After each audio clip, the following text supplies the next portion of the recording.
बड़ा फैसला आज जो दहशतगर्दी की जो दफात थी 2 member bench Islamabad high court का, वो रिमूव कर दी गई इमरान खान साहब के खिलाफ। तो और भी केसेस हैं हाई कोर्ट में, वो अफेक्ट होंगे थोड़ा। 780 जब लगा दी गई थी तो उस वक्त ही जो एक्सपीरियंस लोग थे वो ये कह रहे थे कि इस पे हुकूमत को एक ना एक दिन सुबकी का करना पड़ेगा। अदालत ने रिमार्क्स भी दे दिए थे और उसमें उन्होंने कह दिया था कि बादियों नज़र में ये दहशतगर्दी का मुकदमा बनता नहीं है। बड़ा फैसला आज जो दहशतगर्दी की जो दफात थी 2 member bench Islamabad high court का, वो रिमूव कर दी गई इमरान खान साहब के खिलाफ। तो ओवरऑल जो इम्पैक्ट आएगा फिर इसका पूरे इस सारे मामले पर, उसमें जो और भी केसेस हैं हाई कोर्ट में, वो अफेक्ट होंगे थोड़ा। डेफिनेटली समी साहब, ये इफ़ेक्ट तो होंगे और इस फैसले के आने वाले दिनों में भी बड़े असरात होंगे। सबसे पहले तो जिस दिन ये मुकदमा दर्ज हुआ था और जिसमें 780 जब लगा दी गई थी तो उस वक्त ही जो एक्सपीरियंस लोग थे वो ये कह रहे थे कि इस पे हुकूमत को एक ना एक दिन सुबकी का करना पड़ेगा, क्योंकि जब भी अब दहशतगर्दी का मुकदमा बनता है तो उसमें अदालत सबसे पहले ये देखती है कि इसमें वो इंग्रेडिएंट्स जो सुप्रीम कोर्ट ऑफ पाकिस्तान अपने फैसले में तय कर चुकी है, दहशतगर्दी की दफात की एक मुकम्मल तौर पे तारीफ़ कर चुकी है, तो क्या उन इंग्रेडिएंट्स को पूरा किया गया है, क्या उन तमाम तर अनासर को देखा गया है। तो इस केस में डेफिनेटली वो अनासर जो हैं वो पूरे नहीं थे। तो आज इसी का फ़ायदा उठाया पाकिस्तान तहरीक इंसाफ के वकील की जानिब से, और इमरान खान के जो वकील थे सलमान सफदर एडवोकेट, वो अदालत में पेश हुए और सबसे पहले अदालत ने एक ऑप्शन दिया हुकूमती वकील को, प्रोसिक्यूटर को, और उनसे पूछा कि अब आप बताइए कि क्या ये दहशतगर्दी का मुकदमा बनता है। तो उस पर उनका कहना था कि हमारी जो GIT की राय है कि ये दहशतगर्दी का मुकदमा बनता है। जब ये बात कर दी तो फिर जज साहब ने ये दलाइल देने का कहा और आर्गूमेंट स्टार्ट हुए।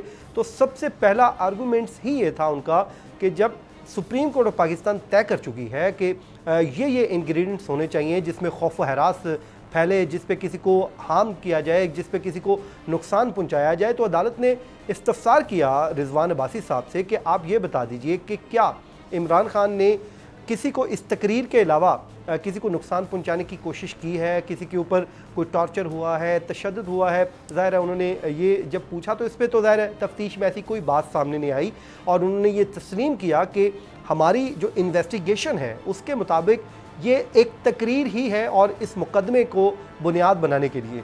तो जिस पे अदालत ने रिमार्क्स भी दे दिए थे और उसमें उन्होंने कह दिया था कि बादियों नज़र में ये दहशतगर्दी का मुकदमा बनता नहीं है, और अगर इस तरह आप तकरीर पर मुकदमा बनाने लगेंगे तो फिर तो एक फ्लड गेट खुल जाएगा।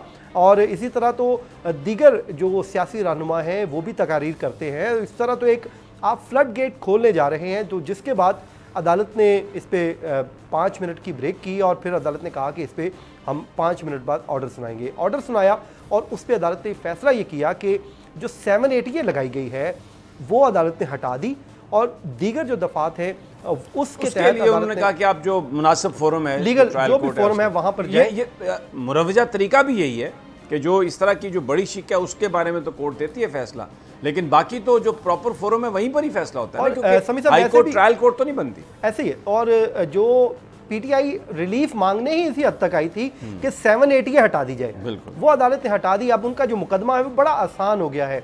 अब तो मेरे ख्याल में कोई मुकदमा रहा ही नहीं, और अब आने वाले दिनों में इसी मुकदमे को लेके ज़ाहिर अब एक उनके खिलाफ एक जो तौहीन अदालत का एक मामला चल रहा है। जो अभी तक इंटेंशंस आई हैं वो तो इमरान खान साहब का एक बयान आया कि अगर मुझे उस दिन बोलने का मौका मिल जाता तो मैं उस दिन शायद माफ़ी मांग लेता। अभी भी जो हमें जो इतलात आ रही हैं कि इमरान खान साहब बिल्कुल अदालत की सेटिस्फेक्शन के मुताबिक एक डॉक्यूमेंट, एक बयान हल्फी या अपॉलोजी टेंडर करने के लिए बिल्कुल तैयार हैं। उनके करीबी साथियों ने जो हमें बताया, जब इमरान खान साहब ये बार बार उठने के लिए कह रहे थे, क्योंकि मेरी उस दिन लकीली जो नशिस्त थी उनके साथ थी और मैं उनकी एक एक मूव को देख रहा था, उनकी एक एक बात को सुन रहा था, और वो वाकई बेचैन हो रहे थे। वो जो लोग कह रहे हैं ना कि शायद वो परेशान थे, वो परेशान इसलिए नहीं थे कि वो एक वक्त आया, उन्होंने शुएब शाहीन साहब से कहा कि एक्सप्लेनेशन ठीक नहीं हो रही, आप जाएं पूछे, मैं जाके बात करता हूं, मैं उनको बताता हूं।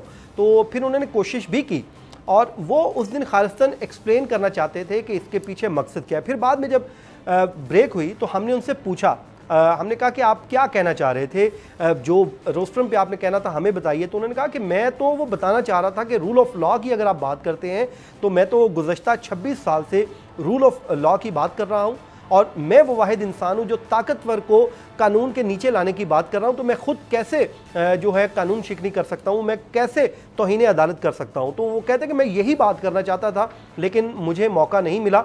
मुझे मौका मिलता तो मैं जो मौजूद बेंच है उनको सेटिस्फाई करता, उनको जस्टिफाई करता कि क्या मामला है। लेकिन खैर उस दिन उनको इजाज़त नहीं मिली।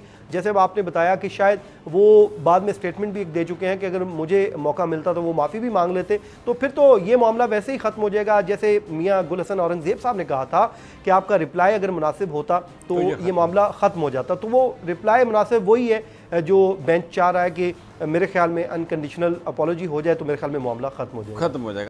मैं हूँ इमरान रियाज खान, अब आप मुझे देख पाएंगे सिर्फ बोल न्यूज़। इमरान रियाज खान साहब जो हैं वो बोल फैमिली का हिस्सा बन गए हैं। बड़े अरसे बाद किसी चैनल ने हौसला किया है, तो मुझे ऐसा लगता था कि हमें बोलने की इजाजत नहीं मिलेगी, लेकिन बोल ने डिसाइड किया कि बोलने की इजाजत वो लेकर देंगे। मुझे बोल की एक चीज बहुत अच्छी लगी कि बोल ने कैटेगोरिकली कहा कि जो करना है करो, हमने अपना कोई बंदा नहीं निकालना।